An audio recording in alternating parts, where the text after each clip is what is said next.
Dictation start होगा 5 second बाद। Ready start.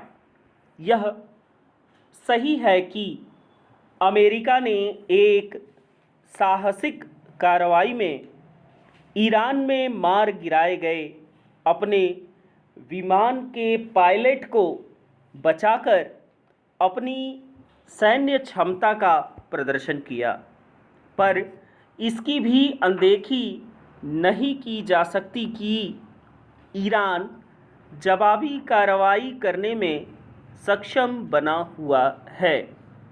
America और ईरान के रवैये को देखते हुए यही लगता है कि यह युद्ध जारी रहेगा। यदि ऐसा होता है तो पहले से ही दुनिया के लिए समस्या बना ऊर्जा संकट और अधिक गंभीर रूप ले सकता है। इस ऊर्जा संकट का कारण समुद्री मार्ग हार्मूज का बाधित होना और साथ ही ईरान की ओर से खाड़ी देशों में अमेरिकी सैन्य ठिकानों समेत वहाँ के ऊर्जा संयंत्रों को निशाना बनाना भी है। बाधित हार्मूज विश्व के साथ साथ अमेरिका के लिए एक बड़ी चुनौती बन गया है।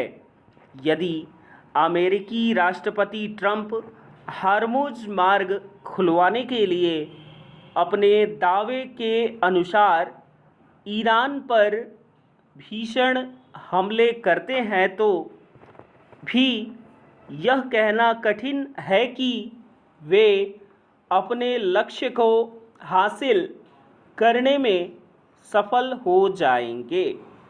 ऐसे आसार इसलिए नहीं दिखते क्योंकि ईरान अनुमान से अधिक घातक सैन्य क्षमता का प्रदर्शन कर रहा है। उसने अपनी मारक क्षमता से अमेरिका को चौंकाया ही है।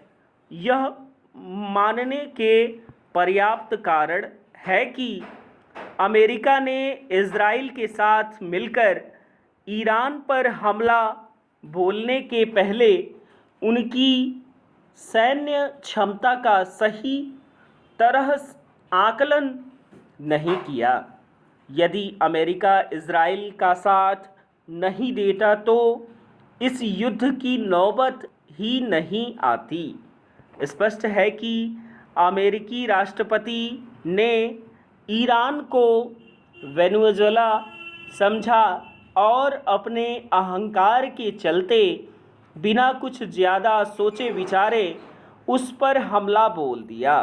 Paragraph change. ट्रंप कुछ भी दावा करें, ईरान में न तो सत्ता परिवर्तन होता दिख रहा है और न ही यह कहा जा सकता है कि परमाणु हथियार निर्माण की उसकी क्षमता पूरी तौर पर नष्ट हो गई है।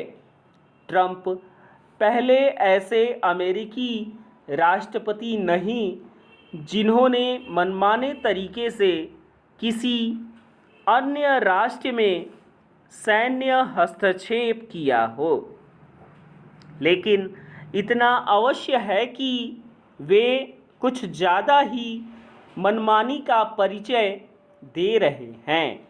इसका कारण अमेरिकी राष्ट्रपति का आवश्यकता से अधिक अधिकार संपन्न और एक तरह से निरंकुश होना है। अमेरिकी राष्ट्रपति की निरंकुशता लोकतंत्र में एक असंतुलनकारी व्यवस्था ही है। यह लोकतांत्रिक मूल्यों और आदर्शों के विपरीत है।